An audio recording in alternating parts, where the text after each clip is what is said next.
جن لوگوں نے زبانی علم پر قناعت کی انہی میں سے کوئی خوارج ہوا اور کوئی منافق ہوا، اور جن لوگوں نے وہ دل والا اس علم بھی حاصل کیا وہ تو یہ صحابی یا رسول اللہ کہلائے اور ولیوں سے بھی اعلیٰ مقام حاصل کر کے چلے گئے۔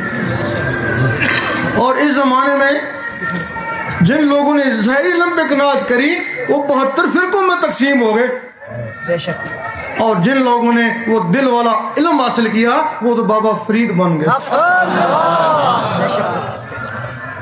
ظاہری علم کی وضاحت ضروری نہیں، اس کی وضاحت کریں گے تو ایک نیا فرقہ بن جائے گا۔ وہ دل والا علم جس کو مسلمان بھول چکے اس کی وضاحت ضروری ہے۔ یہ زبانی علم مدرسوں میں ملتا ہے، شریعت مدرسوں میں ملتی ہے، مدرسے شہروں میں ہوتے ہیں، جنگلوں میں تو مدرسے نہیں ہوتے ہیں نا، تو پھر یہ لوگ جنگلوں میں کس مدرسے کے لیے چلے گئے؟ وہ جو دل والوں کے مدرسے ہیں وہ جنگلوں میں ہیں، جو زبان والوں کے مدرسے ہیں وہ شہروں میں۔ اب جس طرح یہ زبان اللہ اللہ کرتی ہے اسی طرح وہ دل بھی اللہ اللہ کر سکتا ہے۔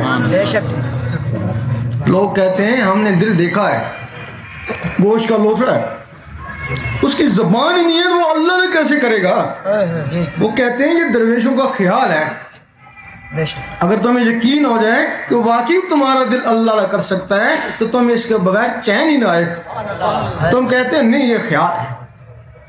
اور درویش کہتے ہیں نا کہ یہ جو تمہاری زبان ہے یہ بھی تو گوشت کا لوتھڑا ہے نا، اور یہ اللہ اللہ کیسے کرتی ہے؟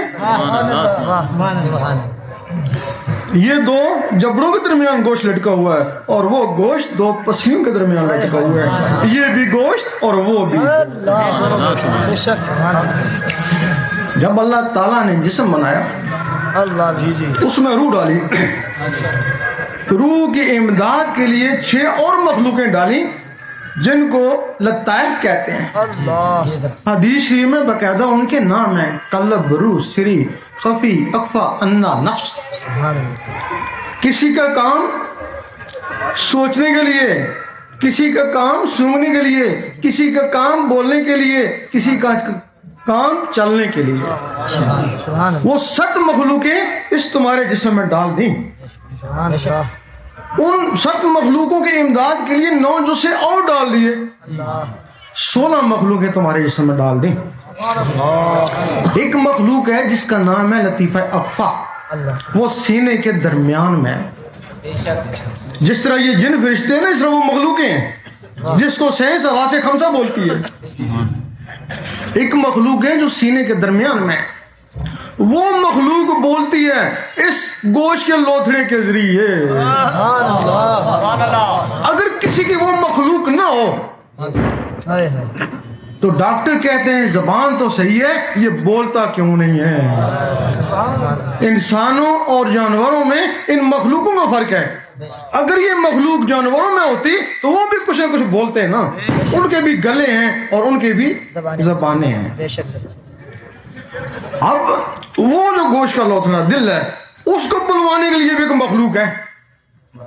عربی میں گوشت کے لوتھڑے کو فواد کہتے ہیں اور وہ جو مخلوق ہے اس کو قلب کہتے ہیں۔ اس کو قلب کہتے ہیں۔ دل اور قلب میں فرق ہے۔ اب یہ جو مخلوق ہے یہ آزاد ہے اور وہ جو قلب ہے 1,80,000 جالوں کے اندر بند ہے۔ اگر کوئی اس کو بھی جگا لے، آزاد کرا لے تو جس طرح یہ زبان اللہ اللہ کرتی ہے اسی طرح وہ گوشت کا لوتھڑا دل بھی اللہ اللہ کرتا ہے۔ اب وہ آزاد کیسے ہو؟ اگر کسی شخص نے، کوئی شخص انڈے کی خاصیت سے بے خبر ہو، اسے کہا جائے یہ ہوا میں اڑے گا، یہ چوں چوں کرے گا، وہ کہے گا تو غلط کہتا ہے، نہ اس کی ٹانگیں ہیں، نہ زبان، نہ پر ہیں، تو کہتا ہے یہ ہوا میں اڑے گا؟ اس کا نام بیضہ ہے، تمہارے اندر بیضہ ناسوتی ہے، اس میں ایک چوزا بند ہے اور اس میں ایک فرشتہ بند ہے۔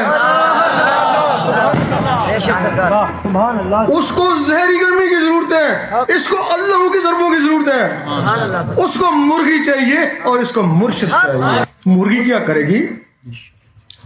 اس کے حساب سے اس کو گرمی پہنچائے گی، جب دیکھے گی کہ ہیٹ زیادہ پکڑ گیا تو اٹھ کے چلی جائے گی، اور مرشد اس کے سینے کے حساب سے اس میں اللہ کا نور پہنچائے گا۔ اب اس کی مرضی ہے، نظروں سے پہنچائے، سینے سے سینہ ملا کے پہنچائے یا ذکورت کے ذریعے پہنچائے۔ جب وہ انڈا پھٹے گا اس میں سے ایک چوزا نکلے گا، بغیر سیکھے سکھائے چوں چوں چوں کرے گا، کیوں؟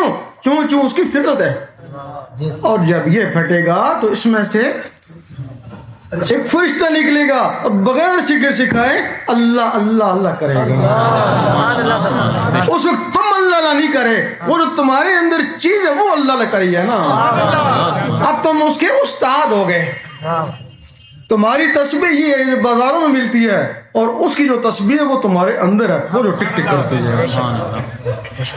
اب تم نے اس کو کہا کہ تو اس ٹک ٹک سا اللہ اللہ ملا، اب اس نے دل کی دھڑکن کے ساتھ اللہ اللہ ملانے شروع کر دی، کبھی ملی کبھی ہٹی۔ 3 سال کے بعد اتنا پختہ ہو گئی کہ تم ڈٹ کر سوتے رہے اور اللہ اللہ ہوتی رہی۔ اس وقت سخی سلطان بہو رحمۃ اللہ فرماتے ہیں کچھ جاگتے سوتے ہو، کچھ سوتے ہو جاگتے ہو۔ کچھ لوگ ایسے ہیں جو جاگ کر ساری رات عبادت کرتے ہیں لیکن سوئے میں شامل، اور کچھ لوگ بستروں پر سو رہے ہیں ان کے دل اللہ اللہ۔ اب پھر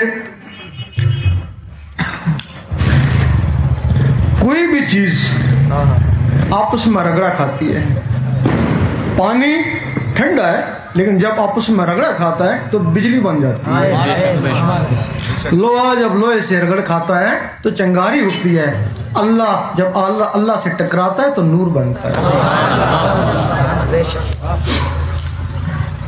ایک سکھ نے کہا کہ تمہارے اکابر کہتے ہیں، تم لوگ کہتے ہو کہ قرآن میں نور ہے۔ وہ کہنے لگا میں تمہارا جاسوس رہ کے آیا، تمہارے بچوں کو میں قرآن پڑھاتا رہا، 20-25 سال پڑھایا، اگر اس میں نور ہوتا تو میں نوری کیوں نہیں ہوا؟ عیسائی بولا کہ میں بھی شب و روز تمہارے قرآن کا مطالعہ کرتا ہوں، نوری میں بھی کوئی نہیں ہوا۔ تو ہم نے کہا تم نے دل سے نہیں پڑھا۔ تو وہ کہنے لگے ہم نے دل سے نہیں پڑھا، تمہارے مسلمان تو دل سے پڑھتے ہیں نا، وہ نوری کیوں نہیں ہوئے؟ اگر قرآن میں نور ہے تو اتنے 72 فرقے کیوں بن گئے؟ سارے نوری ہوتے ہیں نا۔ بات تو بڑی مقبول تھی، اس کا جواب بھی کوئی نہیں ہے۔ بالکل صحیح بات۔ آپ جس قرآن میں نور ہے وہ حضور پاک کے سینے مبارک میں نوری الفاظ، یہ جو قرآن ہے اس سے نور بنایا جاتا ہے، کیونکہ کاغذ بازار سے خریدا ہے، پرنٹنگ کرایا تو باہر آ گیا، اس میں کئی ہاتھ لگے ہیں، کئی مشینریاں لگی ہیں، اس سے نور بنایا جاتا ہے۔ لوہا لوہے سے ٹکراتا ہے چنگاری اڑتی ہے، قرآن کی آیتیں جب آیتوں سے ٹکراتی ہیں تو نور بنتا ہے نا۔ تم نے کبھی نور بنانے کی کوشش کری؟ عامل حضرات ہیں، سورۃ مزمل کا عمل لے لو، وہ سورۃ مزمل کی بار بار تکرار کرتا ہے، بار بار تکرار کرتا ہے، اس تکرار سے وہ نور بنتا ہے نا۔ اب جو وہ نور بنتا ہے وہ زبان سے باہر جاتا ہے، اندر نہیں جاتا ہے نا۔ اس عامل نے جو مخلوقیں قابو کری ہوئی وہ ان کی غذا ہے۔ کچھ لوگ تسبیح کے ذریعے نور حاصل کرنے کی کوشش کرتے ہیں، یہ جو ٹک ٹک کے ساتھ اللہ اللہ ملاتے ہیں، بغیر ٹک ٹک کے بھی اللہ لا ہو سکتی ہے. بالکل. تو پھر ٹک ٹک کے ساتھ اللہ کیوں ملاتے ہیں؟ کیوں انگلیوں کو دکھاتے ہیں؟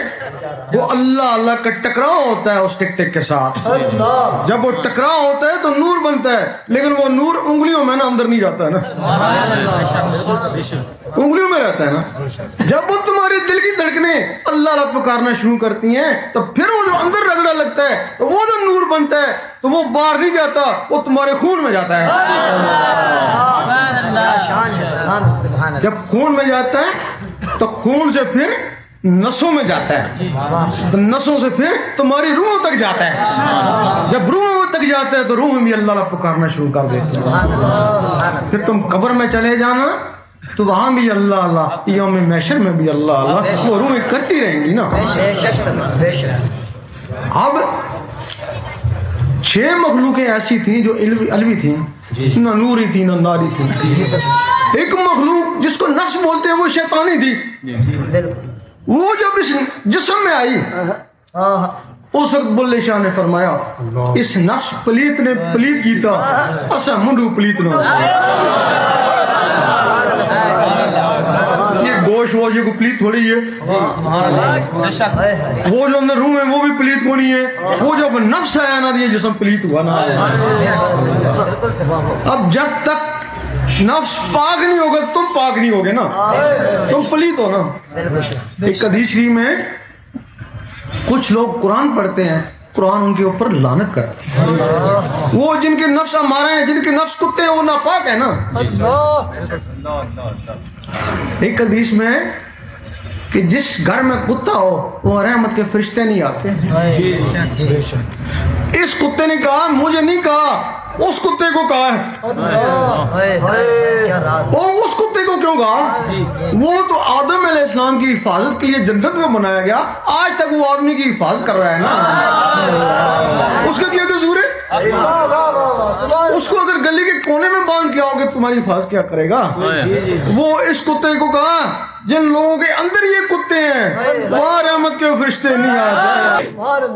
مجدد سے فرماتے ہیں مقتدی کو چاہیے پہلے ذکر اللہ کرے، اپنے نفس کو پاک کرے. قرآن ان لوگوں میں پڑھنے کے قابل نہیں جن کے نفس کتے ہیں. فرماتے ہیں مکتوبات شریف میں کہ جب نفس پاک ہو جائے پھر قرآن پڑھے. ایک لمحہ فکریہ 100 سال کی بات سے بہتر ہے. اس وقت قرآن اندر اترے گا نا بھئی. اب تو قرآن کو کتاب سمجھتا ہے، رکھتا ہے نا، اس وقت قرآن تیرے اندر جائے گا نا، ایک ایک آیت کے اوپر تو پھر غور کرے گا نا. قرآن خود فرماتا ہے ہدی للمتقین، پاکوں کو ہدایت ہے اس سے. جن کے جسم پاک ہو گئے انہوں نے اسے ہدایت حاصل کری، خود بھی ہدایت حاصل کری اور لوگوں کو بھی ہدایت پہ لے کے آئے. وہ جن کے نفس پاک تھے انہوں نے کافروں کو مسلمان بنایا نا.